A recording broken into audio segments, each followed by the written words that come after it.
Odisha plus खबर ही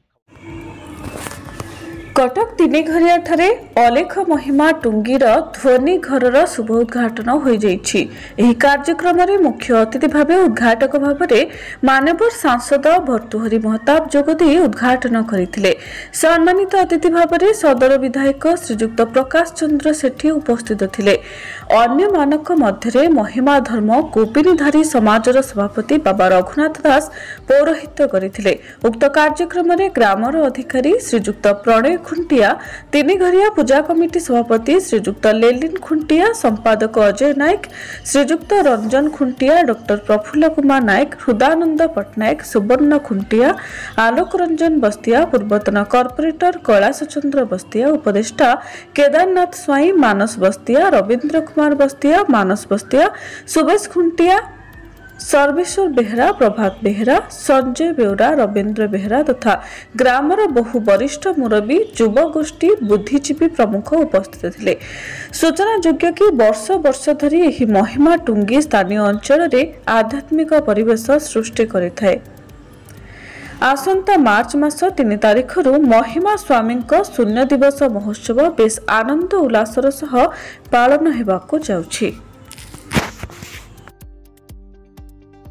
मान्यवर सांसद कटक भर्तृहरि महताब और मान्यवर विधायक प्रकाश चंद्र सेठी निमंत्रित कराइला। टुंगी गोटे ध्वनि घर जो होता उद्घाटन आज कले दाबी कर भर्तृहरि बाबू देर एमपी लिया 4 लाख टका गोटे असंपूर्ण घर अच्छी से कमटा भिक्षा घर गोटे अच्छी आनुमूलिक 15 ରୁ 20 लाख टका खर्च हम सी प्रतिश्रुति देते भिक्षा घर भी करेंगे जेहेतु गोटे पुरातन ऐतिहासिक कथाटे ग्रामवासी जड़ित गुरुत्व बहन कर निश्चित भाव आम जोरंदा कपिलास जो अच्छी से प्रथम यहाँ आम तिनिघरिया अलेख महिमा सेकेंड कृपा सिंधु बाबा ये अच्छी भेकबाना अच्छी आम समस्ते आम पूर्वपुरुष मैंने एथर जड़ित अच्छा आम मैंने निश्चित यार उत्तरोत्तर मंगल कामना कर ए धर्मानुष्ठान को आपन को समस्त को स्वागत आपण मैंने आपणकर बहुत अनेक आगु कर्म किसी भल कर्म अच्छी जो अनुष्ठान को आसले ये ठाकुर मो पिला बेलू जड़ित प्राय आ मो बापा मो जेज समस्ते एथरे समस्त आम तिनिघरिया ग्रामर प्राय 90% लोक आगुरी जड़ित थे जो आमर कृपा सिंधु बाबा आसते यहाँ हूँ प्राय 48 मसीहा सरकी ता आगु को भी हम आ से बाबा आसिक आम से तो क्या घरे नहंती से बाबा होती अवधूत जड़े आम तोटारे पड़े बहुत लोक से आम ग्राम बहुत मत हो जाता से बाबा समस्त जनइले आ बाबा माने बड़ कृपा सिंधु बाबा से बाबा जड़े से बाबा किसी ना खाली ये मुंडे ठिया अलेख महिमा 3-4 थर डाक देला से गाँव रु हईजा केमती चलीगला तार किए जानते ना से आम प्राय 90% लोक संपृक्त हो जाते समस्ते महिमा गोसाई तिनिघरिया महिमा गोसाई अनुष्ठान बोली समस्ते जानते आठे आमर जोरिंदार जो मेला गोटे हुए सेटा एटी शून्य दिवस आगू को 2-4 दिन पर 3 तारिख दिन ए शून्य दिवसटा जो महिमा गोसाई शून्य हो जाते से दिवसटा केवल तिनिघर पालन हो बोली से ये बात कले तेणु तिनिघर आम प्राय समस्ते महिमा धर्म बल ये पालन करूँ सब बेले आम जगत भक्तर जगत जनकर हित पाई सब बेले आमर डाक दिया प्रति संध्या सकाळ सूर्यास्त सूर्योदय सब बेले आम जो प्रार्थना करूँ जगत लोक निश्चित रोचे सब बाबा मैंने आमर करते आठ महिमा गोसाई राति खाइबा नहीं विभिन्न प्रकार नियम आम पालन भी करूँ आजिकल पिला माने या धर्म नवा प्रति कहीं से आगु बहुत कष्टदायक आपको पालन करिया भी बहुत कष्ट तेणु नौना बाबा आमर शेष गुरु 95 97 98 वर्ष होगा बाबा श्वास रोग भी बाहर पड़ी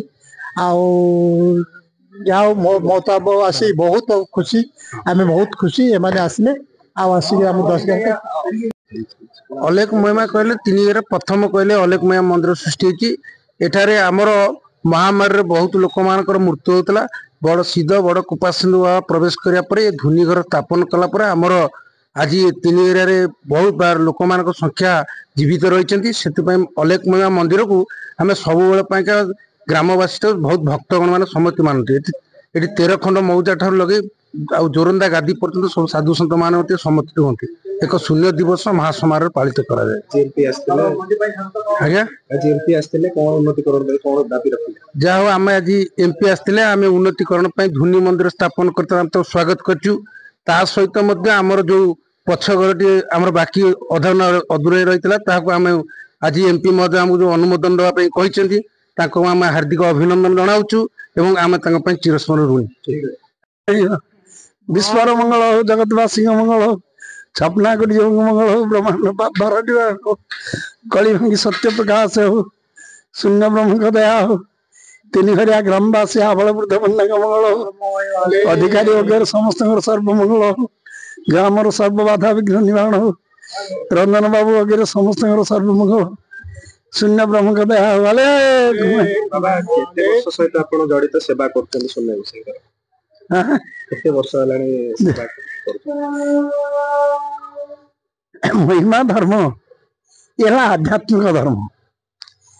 ମାନେ ବର୍ଷ ମାସ ଦଣ୍ଡ ଏ କେହି କହିପାରିବେନି। କାରଣ ଜୀବ ଯେତେବେଳେ ଜନ୍ମ ହଉଛି ସେ ଶଙ୍କରାଚାର୍ଯ୍ୟ କହିଛନ୍ତି ଯାବତ୍ ଜନ୍ମକୁ ତାବତ୍ ମରଣ ତାବତ୍ ଜନ୍ମ ଜଠର ଶୟନ ଇତ୍ୟାଦି ସଂସାରେ ସ୍ଫୁଟତର ଦୋଷ କଥ ମିହ ମାନବ ତବ ସନ୍ତୋଷ। ଏଇଟା ଆମ ଲୌକିକ ଜଗତରେ ସିନା ବର୍ଷ ମାସ ଦଣ୍ଡ ସବୁ ହିସାବ କରାଯାଉଛି। ଆଧ୍ୟାତ୍ମିକ ମାର୍ଗରେ ବାପା ଛୋଟ ପିଲାଟେ ଯାହା ବଡ ମଧ୍ୟ ସେଇଆ। ସେ ମାତୃଗର୍ଭରେ ଥିଲେ ପୂର୍ବ ଜନ୍ମରେ ସେ ରହିଛି, ଇହ ଜନ୍ମକୁ ଆସିଲା, ପର ଜନ୍ମକୁ ଯିବ। ତେଣୁ ଆଧ୍ୟାତ୍ମିକ ତତ୍ଵ ହେଲା ସବୁଠୁ ଶୂନ୍ୟ ତତ୍ଵ। ମହିମା ଗୋସାଇଁ ଏ ଯୋଉ ଅଲେଖ ମହିମା ଧର୍ମ ପ୍ରଚାର କଲେ, ଏ ଶୂନ୍ୟ ତତ୍ଵ ଜରିଆରେ ଶୂନ୍ୟ ବ୍ରହ୍ମଙ୍କର ଶୂନ୍ୟ ଧର୍ମ ପ୍ରଚାର କରିଛନ୍ତି। ମହିମା ଧର୍ମ ଏ ହେଲା ବିଶ୍ୱ ଦରବାରର ଧର୍ମ। କାରଣ ମହିମା ଗୋସାଇଁ ସମାଜକୁ କାହିଁକି ଆସିଲେ? ସମାଜରେ କୁସଂସ୍କାର ଦୂର କରିବା ପାଇଁ, ପତିତ ଉଦ୍ଧାର କରିବା ପାଇଁ ସେ ଆସିଲେ। ମାନେ କହିଲେ ତ କେତେ କଥା କହିହବ। ଅଭୟ ମଣ୍ଡଳରେ ଯେତେବେଳେ ପୃଥ୍ୱୀଦେବୀ ମହିମା ଗୋସାଇଁଙ୍କୁ ପ୍ରାର୍ଥନା କଲେ, କହିଲେ ପ୍ରଭୁ ବ୍ରହ୍ମାଣ୍ଡରେ ପାପ ଅଧିକ ହେଲା, ୟାକୁ କେମିତି ଖନନ କରାଯିବ?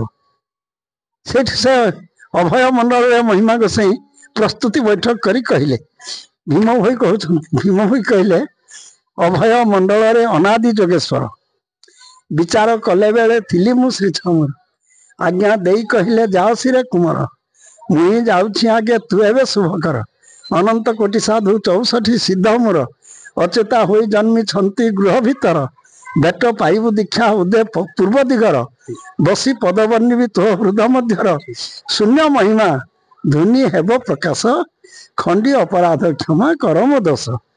ତେଣୁ ମହିମା ଗୋସାଇଁ ତାଙ୍କ ପ୍ରସ୍ତୁତି ବୈଠକ କଲେ। ସେଠି ଭୀମ ଭୋଇ କହିଲେ ତମ ହୃଦୟରେ ମୁଁ ସବୁ ପଦ ବର୍ଷା କରିବି, ତମେ ସେଇ ଦିନରୁ ଚାଲିଛି। ହଁ, ତେଣୁ ମହିମା ଧର୍ମ ସେ କହିଲେ ପାପ ପୋଡିକି ପୁଣ୍ୟ ଆଣିବାକୁ ସେ ଧର୍ମ ଉଦୟ କଲେ। କହିଲେ କରିଅଛ ଯେବେ ଦୋଷ ଜଣ ଶ୍ରୀ ଗୁରୁ ପାଶ, ଆଜ୍ଞାରେ ହେବ ବିନାଶ ଅପରାଧ ହେ, ପାପ ପୋଡିବ ବ୍ରହ୍ମରେ ନାମ ଅଲେଖ ଧର୍ମରେ, ଭଜ ସାତ୍ବିକ କର୍ମରେ ନିର୍ବେଦ ହେ, ଭାଗ୍ୟ ଥିଲେ ଧର ଧର ପଦ୍ମ ପାଦ ହେ, ଖଣ୍ଡିବ କାଳ ବିପତ୍ତି ପରମାଦ ହେ। ମହିମା ଗୋସାଇଁର ପଟ ଶିଷ୍ୟ ସିଦ୍ଧ ବଡ କୃପା ସିନ୍ଧୁ ବାବା, ସେ ଆସିକି ଏଇ ଗାଁରେ ଯୋଉ ଆଶୀର୍ବାଦ କଲେ, ସେ ଆଶୀର୍ବାଦକୁ ବେଶ କରି ଆଜି ତିନି ଘରିଆରେ ଅଲେଖ ମହିମାଙ୍କ ଟୁଙ୍ଗି ସ୍ଥାପନ ହେଇଛି। ସେ ଭକ୍ତମାନେ ସମସ୍ତେ ପ୍ରଭୁଙ୍କୁ ଅଲେଖ ମହିମାଙ୍କୁ ଆରାଧନା କରିକି ପ୍ରତିଦିନ ସେ ସେବା ନୀତି ସବୁ କିଛି ଚାଲିଛି। ତେଣୁ ମହିମା ଗୋସାଇଁଙ୍କ ଧର୍ମ ଇଏ ହଉଛି ଆମର ସମସ୍ତଙ୍କର ଧର୍ମ। ସେ କହିଲେ ପରା ମହିମା ଧର୍ମ ଏକେଷ୍ଟ୍ରା ଭାବରେ ଧର୍ମ ପ୍ରଚାର କରିଛନ୍ତି। କଣ ଏକେଷ୍ଟ୍ରା? कहले जाति खोजिले मुक्ति नहीं, मुक्ति खोजिले जाति नहीं। समस्त सम अधिकार। गुरुद्वार को सर्वे अटंती समान, स्त्री बा पुरुष तो ही नहीं भिन्ना भिन्न। तेणु पतित उद्धार करने महिमा को से महाशून्य उदय आसिले। जाति धर्म वर्ण निर्विशेष धर्म, ये धर्म आमर समस्त धर्म। गुरु ब्रह्मा महिमा